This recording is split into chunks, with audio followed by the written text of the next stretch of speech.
Hello there, Jeff. Hello, Earl. How are you? Uh, Doing quite well. Doing quite well. How are you doing? I'm good. Thank you for asking. So, hey, I guess the only one we got this first round is you asking questions, but that's okay. You had three great questions. Cool.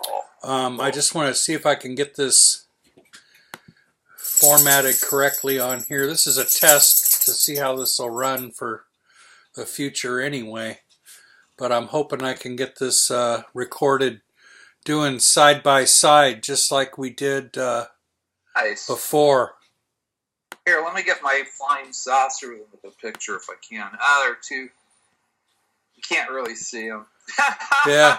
Oh, Yeah. I see them great. Yeah. Okay, so I I've got think this one technically. ready, you know? Oh, hey, that brings up your third question, of course. Right. Or was that Right. your second one? Let's see here. What Second we're one. doing for those of you that are just catching this, I'm going to start doing this on a regular basis if this turns out good. Yeah, you Uh, should do it Fridays. I'll let people know, and next time you'll have a bunch of people, you well, know? it all depends Oh, on it's very days I have organized. off as well. I don't always have Fridays off. My Yeah. schedule is constantly changing, including the hours I work, so that may not be doable. Kind of steady now. I pretty much have all my Fridays, so Fridays, Sundays are always good now. Oh, You that's know? cool. Yeah. Lucky you. It took a while, but here we are. Awesome. So, Anyway, so what I'm going to do is I'm going to let people post questions during a certain period of the days I'm going to do this, and then each person I'll contact via Skype, and we'll have a discussion about their questions, and hopefully I'll be able to answer them in some type of an informed manner, rather than just pulling it off the top of my sparsely populated head. So today's first question, and in fact all three questions, are from my good friend and Southern California MUFON field investigator, Mr. Earl Grey Anderson. Earl, thank you again very much for popping off these fantastic questions. And Earl's first question was, hello. what's the most compelling historical photograph of a UFO that I know of? And let's see if I can screen share here, and I'll show you all my favorite photograph of that. Learning how to do this. Probably should have learned how to do this before we started doing this, but hey, we'll get the hang of it, and in the future maybe this will go a little smoother. So let's see here. I'm not getting any options this way. You have any quick ideas on how to share the screen on this, Earl, using Skype? I would just. Are you using? I'm not sure. I would bring it just up on found your it. It's under conversations. Okay. bring it up on your iPad and then just put it up to the screen. I hear you. Well, what I'm going to do is almost as clever, and hopefully you could still see me. I'm seeing a few things. Not necessarily you right now. Oh, Okay. I know. Do we see that now? Yeah. Okay. How did Hopefully I know everyone you were gonna does. share that one, Jeff? This is my favorite slow UFO. Is my favorite UFO photo because it happened right here. And not only because it happened right here, but also because of the fact that it was in a Project Blue Book case. Happened July 7th, 1967. So there's a lot of history behind this little disc right here. And of course, it doesn't hurt that it's right in my own hometown. I really like that. So there we go. That answers your first question. Cool. That you is, kind of. I know there's a few different objects in that picture, not just the saucer that's really obvious, right up front. very good point. My friend Robert Morningstar did a very good analysis of the photo and determined that not only is there the different discs, but possibly a tube-like entity. and he referenced the Story Musgrave STS-43, I believe it is, video, which shows a tube-like entity over Earth in orbit. So, yeah, I thought that was pretty fascinating, and who knows? I tell you the truth, I actually thought it was a hair captured in the film, or the negative part of the processing process. Back in the day, every now and then you'd find all kinds of little artifacts in pictures, hairs, lint. It was quite common to see something in a photograph that didn't quite belong there. But if he thinks it's something else, who knows? Wow. We don't have all the answers back from that case. Don't know. Obviously, Foreign Technology Division was interested in that, not for the photograph. There had to have been something more that happened.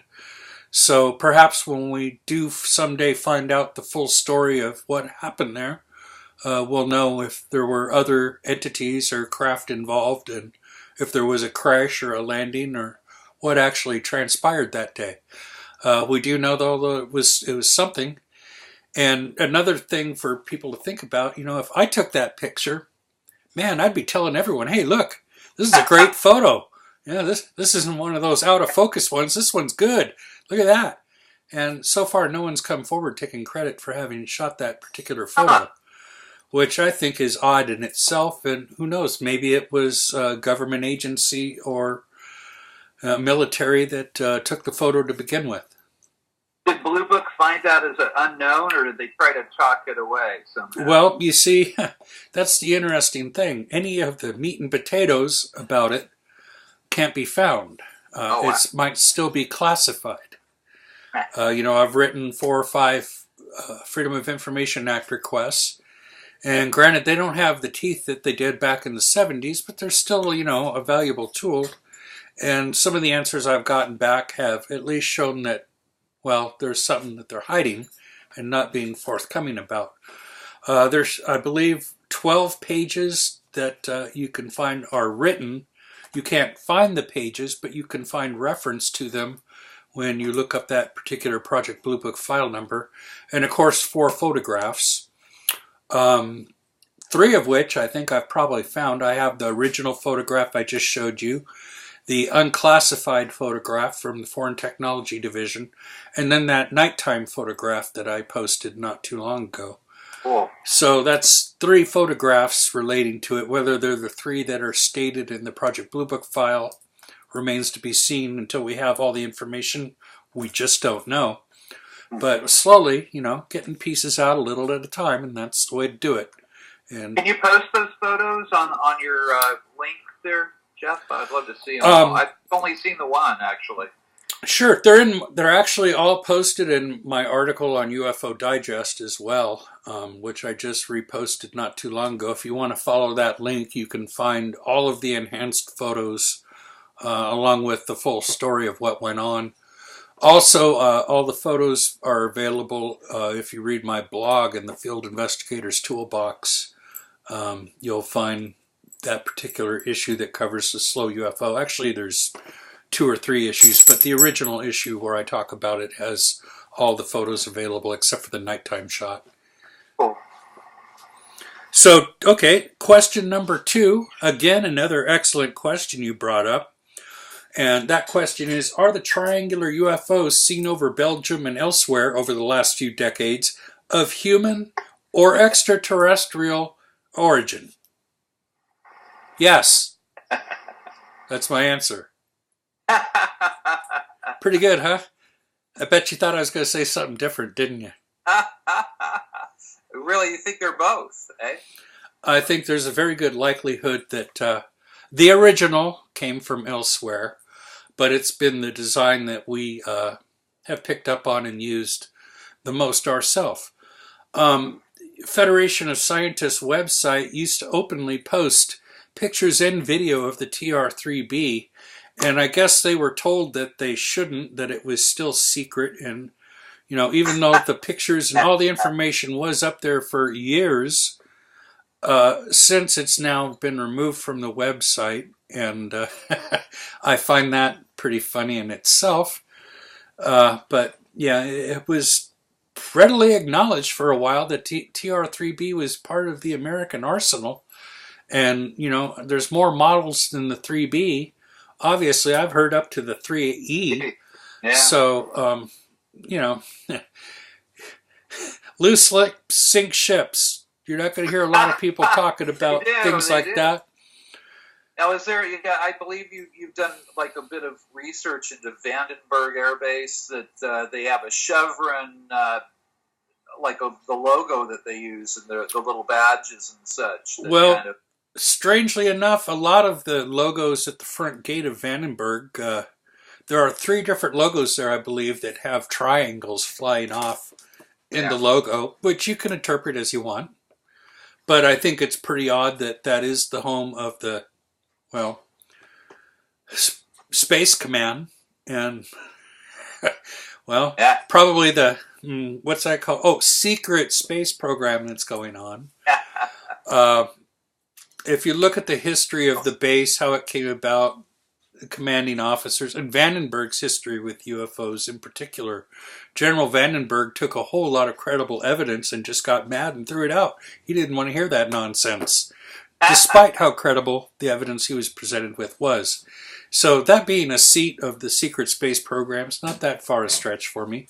I've posted pictures before of the space shuttle there on Slick 6 at Vandenberg. It was posted there. They had a roster of 30 astronauts flying out of Vandenberg at one time that were, using the shuttle, supposedly. Yet the American public is not aware of any launches from there of the space shuttle. And, anyone that knows the area and has seen launches from Vandenberg knows that it's a sheltered area. You can't see launches from Vandenberg. It's not a public spectacle like Cape Canaveral or any of the other open launch facilities are. This one is the ocean on one side, and it's blocked by cliffs and bluffs and miles of Vandenberg Air Force Base on the other sides. It's inaccessible completely to the public. Not only is it inaccessible, but you can't even get good video of any of the launches until they're well above the height of the mountain ranges.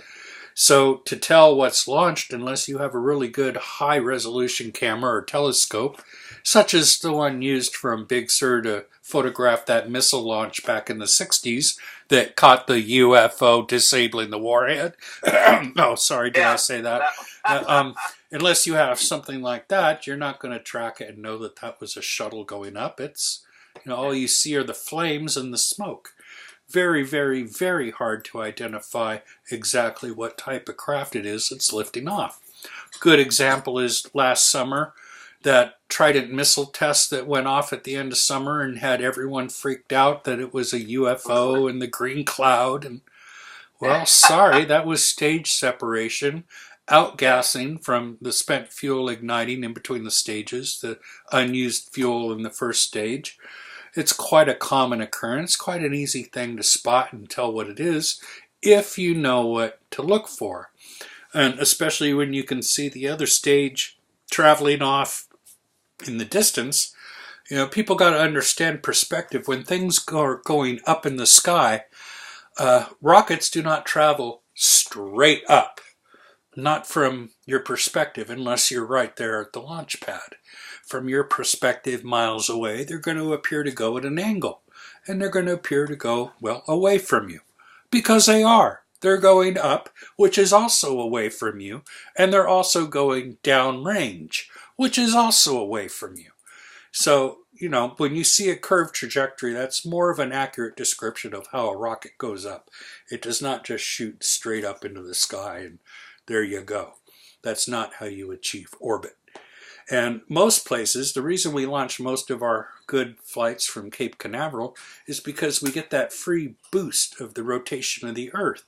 And slingshotting us, firing from the East Coast in an east direction, gives us the slinging push of the Earth's rotation naturally to help fling the rocket, gain a few extra miles per hour, and save some fuel. It only makes sense. But it's not the only way to launch it. And it's not the only orbit that we launch rockets and other vehicles into.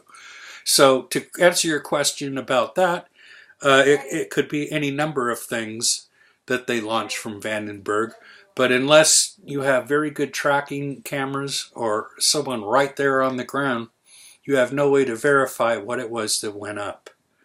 So sure, could be, you know, they could be flying triangles out of there for all we know. Really, and especially if they leave behind no signature when they take off, no trail or anything, well, they could be, a fleet of them could be leaving from there and nobody would ever know. And of course, that would certainly fit in with the UFO USO question, a base like that right next to the ocean. Who knows? We have to take them at their word what's going on there. Just like the moon base question. Are there alien bases on the moon? Well, it's not like we're going to just take a taxi up there and take a look now, is it? Yeah. Yeah. That's funny. I was going to add that one of the questions I was going to ask you. Earl, let's go have a corned beef on rye on the moon today and a couple beers. What do you say? Oh, darn, there's not a way to get there. Silly us. Yeah, so it's not like we can, as a public can go. And you can, remote view. Well, sometimes I wish I could, but since we can't verify a lot of these things that we suspect or that we wonder about. So until that day is possible, when we can actually fly up and check out things like moon base, Black Knight satellite, giant motherships orbiting the planet, Nibiru hovering over the Netherlands. Sorry, I can't say that one with a straight face, but any of those, we can't fly up and check it out now, can we? No. Common sense dictates on a few of those, but there's no way to actually fly up and look for yourself. Stuff. Exactly. Yeah. So that gets us away to your third question, which was, do you think there's any real irrefutable evidence for ancient alien theory? Example, did the pyramids have some technological purpose? Were they built by or inspired by extraterrestrials? And again, Earl, a very good question. And again, my answer is yes. I do believe there was extra knowledge passed on to a civilization that existed back then. We can't prove where it came from, but if you listen to the legends and stories, apparently it came from people that came down from the sky. That's what their stories tell us. I tend to think a lot of those stories that we call myth as being more than myth.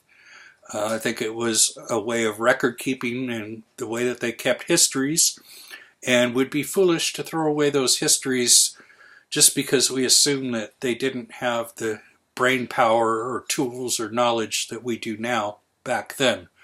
They might have had a lot more going on back then. We just don't know. And they found a battery in Persia, for God's sake. Well, someday the piece of evidence we need to put that all together might be turned up somewhere in some tomb that is discovered. Like they just recently found a couple of chambers off of King Tut's tomb. They think one of them might be the actual tomb of Nefertiti. Now, who knows what could be inside there? Inside, if they find the tomb of Nefertiti, they might find remains of maybe Nefertiti was a human-alien hybrid. Maybe that explains the extended skulls and the weird bulging stomachs that their family line was portrayed as having. Maybe there'll be some special extraterrestrial technological device, their version of Pokemon Go in there, and we'll be able to hop on and start catching Pokemon right and left, right? We just don't know. What they have in there might all of a sudden open up a whole new era of technology for us.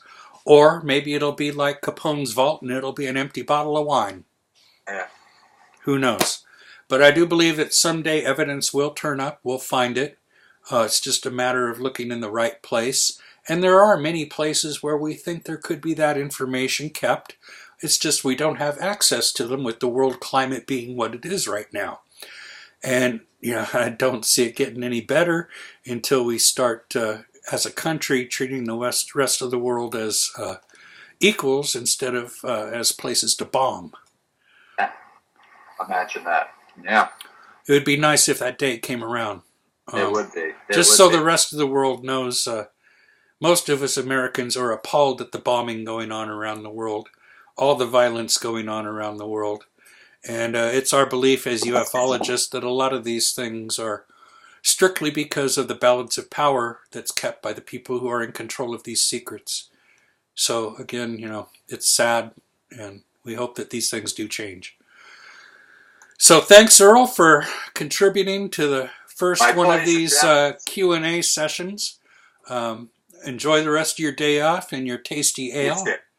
I'm going to maybe think about picking up one of those puppies myself here pretty quick. So I'm going to go ahead and put this on YouTube and Facebook for everyone. I'm going to pour it into my iPad for you, Jeff. No, maybe not. Maybe not a good idea. Yeah, I don't know. I might void your warranty on your iPad there, buddy. Yeah. Just a little I'll bit. just send the TR3B out to deliver it to you. Not only that, I'm pretty sure that's alcohol abuse. Drunk driving at very least, Something like that. All right, my friend. Thank you. And later, Jeff. I'll have this up online and we'll talk soon. Fantastic. Great answers. Thank you, my friend. You bet. Have a great day. Bye-bye. Captain. Bye-bye.